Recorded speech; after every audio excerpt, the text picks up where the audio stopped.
What's up guys, Junior here, and today we are back on iRacing with Street Stocks at Charlotte Motor Speedway. This one is awesome because in the Cup cars, it drives like a super speedway because of the massive spoilers, and in Street Stocks, it drives like a super speedway because Street Stocks are just overall and generally pretty slow. But yeah, so this is me in 17th. I actually qualified in 3rd, but the game gave me the pole because the people who qualified in 1st and 2nd never logged in. So essentially, I started in 1st, not on 1st. I started on pole. But yeah, it was a fun race. I will say that much. Lots of rookies in the field, and as you can see, not a very big field, not a very big field. But you know, it is what it is. It is possible that maybe the leaders started from pit road. I don't know really what happened, why they weren't. Yeah, I don't know why they didn't start with me. You can see the 7th and 2nd place being very cautious about passing me, because if he does pass me before the start-finish line, once the pace car makes the dive to pit road, which will be, I'm going to switch camera angles, right there. If he passes me from now on, he was expecting me to go when the pace car pitted, so I think that's why he was getting a run-up. There's the green flag. You see everyone launching, everyone passing on the outside. There's the green flag, everyone crossing the line.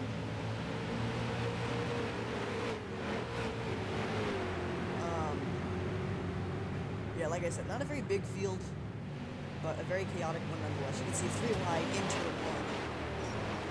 That's not what you want to see. You can see the 18 going all the way down the apron to get to my inside. I jumped to the outside just to let him by, essentially, just to give him room.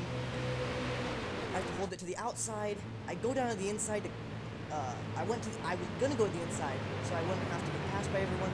I kind of spun out, as you saw, and cut off the 7. The 3 went 3 wide. Didn't have the speed for it, ducked back in line. You can see they went 2 wide for a moment, they passed me.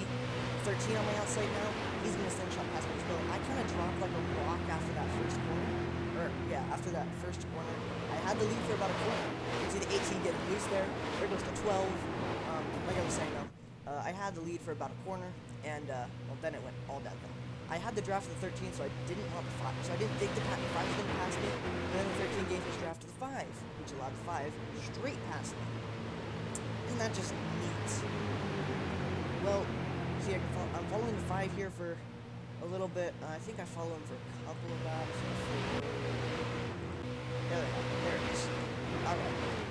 So watch turns 1 and 2 this time. You can see the pack with 4 cars in the front, all being chaotic. 18 gets hit by the 7. Me and the 5 in the back. The 5 sends it. There goes the 7. I hit the brakes, fly through it. Not really fly, but I get through it. And then there goes the 1 and the 10. The 18 still holds the lead, even though he was kind of partially the cause of that wreck. You can see the 1, the 13, and the 18 all at the front here. What the heck was that noise? Oh, it was the glitchy. The 10 car. Glitchy as heck. He was fading in and out, where you can see. See, when iRacing doesn't know where you are, it doesn't go like, it doesn't be like War Thunder, where it just sends you off in a straight line. It just takes you out. Well, he was glitching a lot. I was the next car in line. I did not appreciate that. You can see what's happening when he's glitching. It is messing up the game so badly.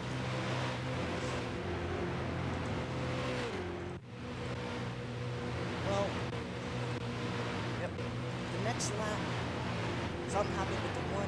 I caught on to the 1's draft, and I'm starting to make my climb back up to the field. Here we go for turns 1 and 2. As I'm catching the 1, you can see that little tandem of cars in the back. Typically they would be catching this, but they're way too timid of drivers. You can see I get a massive run on the 1, send it up his inside. My spotter says I'm on his inside. His spotter says I'm on his inside. And there we go. Clean pass, just like that. And I'm already long gone. You can see I'm catching the 10 now. Drafting all the way down the front stretch. There's the 18. Here's the 13 and the 10. Here I come on the 10. Drafting into turns 1 and 2.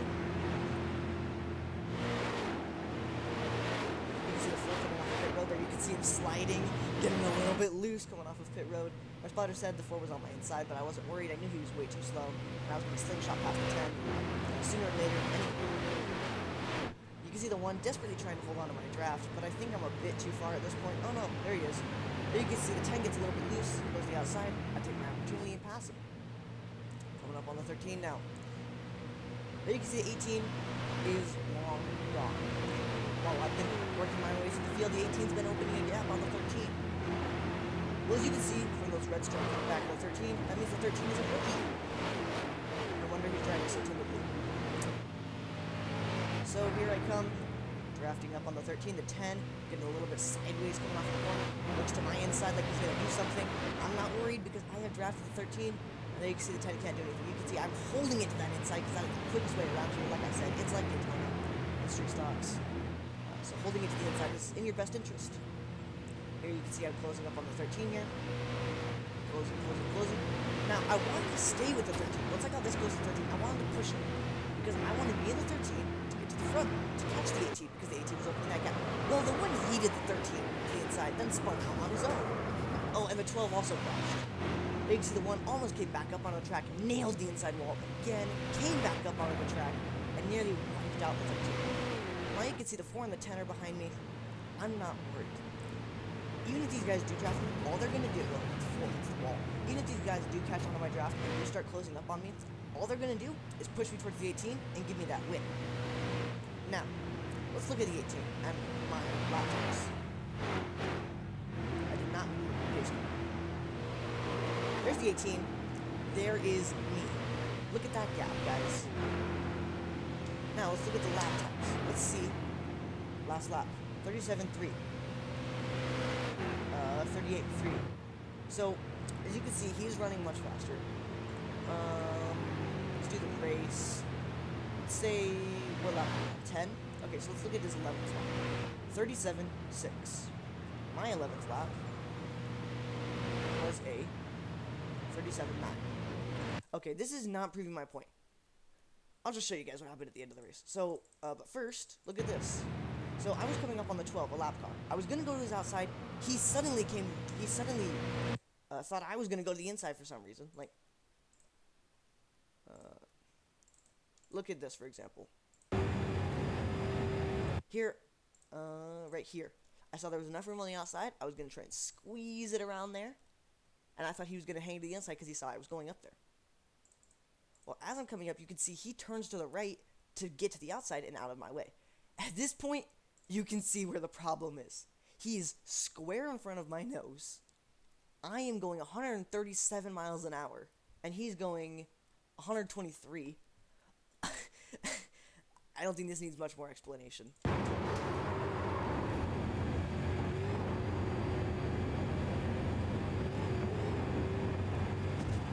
good news is, everything turned out all right. As you saw, I had to cut across the grass. Now, what I have done a couple times in the past is something like this has happened. I've had to cut down to the grass. Typically, I want to come back out of the track because I know there's grip there. You can see I wanted to. You can see how badly I wanted to right here. You can see I am turning towards the track, but I realized if I go up there, all I'm going to do is spin out, and that's going to ruin my race. So I hung it on the grass, knew the 10 was far enough away that I wouldn't have to worry about it, and jumped back onto the track to go hunt down the 18. Now, jump to the end of the race, the last 5 laps. So, here is 5 to go. The gap between me and the 18, I believe, is about 3 seconds. Oh, that just shows you the end of the race. The gap between me and the 18 is about 3 seconds. I will just let you guys go ahead and watch these last 6 laps happen then.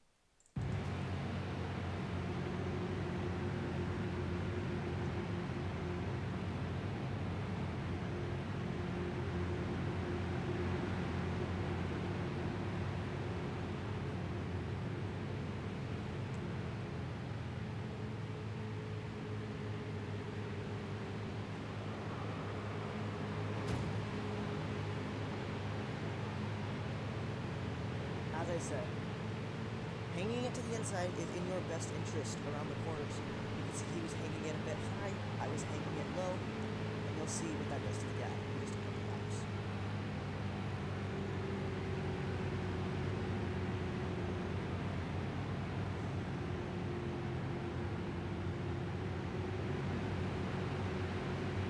You see in 1 and 2 you can hang it to the inside. And the reason I think you can't do it in 3 and 4 is because 3 and 4 is just ever so much tighter than 1 and 2. It is such a slight amount that you don't notice it from looking at the track map, or even looking at the track. Only from driving it and really examining the track map do you see how the backstretch is slightly angled, because turns 3 and 4 are just that much tighter than turns 1 and 2. It is just the slightest amount. Going to 2 here.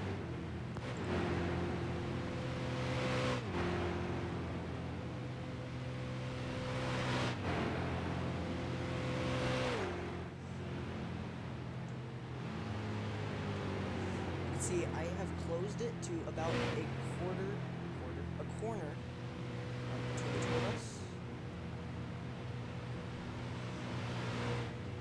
That right there is 2 to go.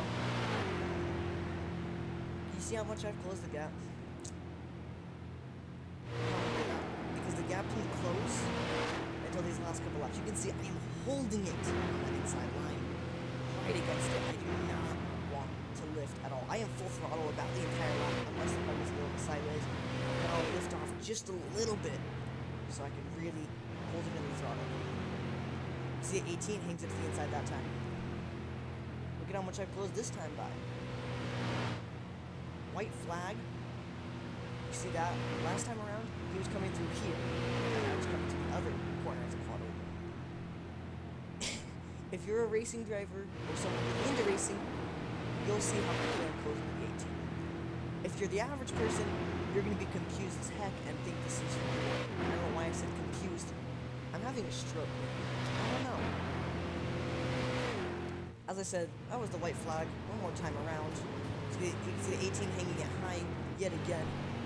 Me sending it along the inside, coming across the line for the 18. You can see some lap cars wrecking. For them, this is their final lap because the 18 hadn't lapped them yet. Across the line, 140 for the 18. I'm hitting 140 here.